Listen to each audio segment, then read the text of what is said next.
Half a year ago, a colony of Iridomyrmex ants came into my possession.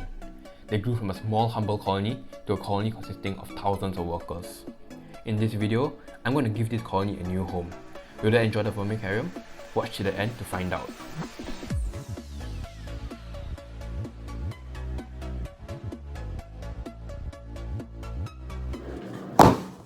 Recently, this came into my mail. This is a ginormous acrylic Formicarium I bought from my Iridomyrmex colony. Inside this is a large Formicarium equipped with a test tube hydration system, a hydrometer, and a bunch of other cool things. Anyways, enough talking, let's get to building this thing.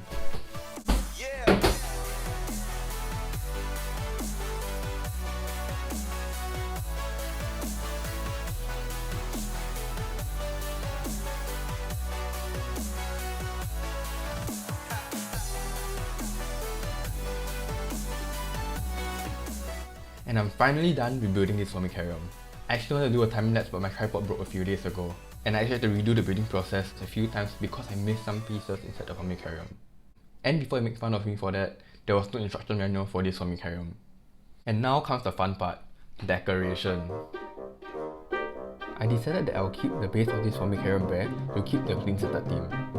If you did not know, clean setup is a setup that has no substrate. This type of setup allows for optimal viewing as the ants will have nowhere to hide. I didn't really have a plan of how this Formicarium would turn out, so I just started placing random items.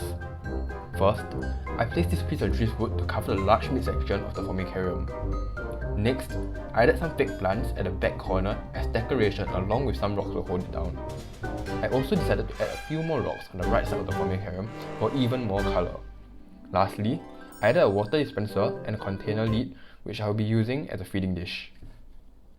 Now time to move my Iridomyrmex colony into the new Formicarium. I connected the two Formicaria using vinyl tubing. The ants were curious about the new expansion to their setup.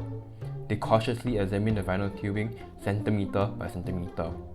Eventually, one brave soul decided to enter the new outworld. Not long after, the ants started swarming into the outworld. In fact, they were brave enough to even start exploring outside the Formicarium. Thankfully, I managed to spot this early on and close the hole with some tape. And with that, I left them overnight for them to complete their move. While the ants are taking their own sweet time to move, I would like to talk about the identification problem in Singapore. In the previous video I made about my Iridomyrmex colony, I referred to them as Iridomyrmex bignelli. However, some viewers from outside of Singapore informed me that it was unlikely to be Iridomyrmex bignelli.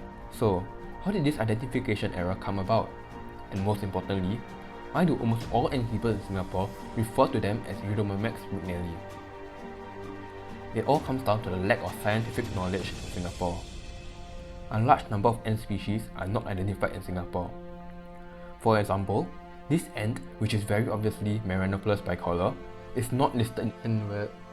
Yes, that's right. I just discovered a new ant species. Time to name it after myself and get a special award. I'm clearly joking, by the way. With the lack of documentation of ants in Singapore, ant keepers have to rely on their own research to identify their ants. It is likely that the first few ant keepers in Singapore misidentified this species of Iridomyrmex and spread their knowledge as factual evidence. As a result, all new ant keepers started to follow their system and named ants names that do not belong to them. However, I do not blame them as I spread their words onto YouTube as well. In fact, colonies such as Campernotus orifentris, Campernotus irritans pallidus, which is also referred to as Campernotus maculata subnudus, could all potentially be misidentified as suggested by an ant keeper called Angries on Instagram. He showed me really strong evidence that these colonies are misidentified using scientific sources. I've asked members from local ant groups regarding this matter, and the most common response that I got was that they found it more convenient and less confusing to stick with our current identification system until there is a proper name to the ants.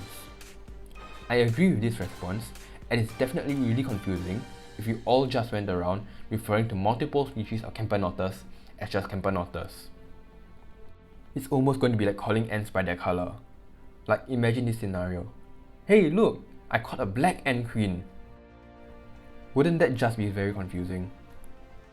As an attempt to solve this problem, I've decided to start a new series where I travel to different parts of Singapore and record different ant species. I hope that with this, I can provide myrmecologists in Singapore some help in recording and identifying species in Singapore. Now back to the Iridomyrmex colony. Unfortunately, it still seems like the colony will prefer some more time before they completely settle down. As the ants aren't facing any major issues in their current home, I've decided to not force them out and let them move in on their own timing. Anyways, that's the end of the video and I'll see you next time. Bye!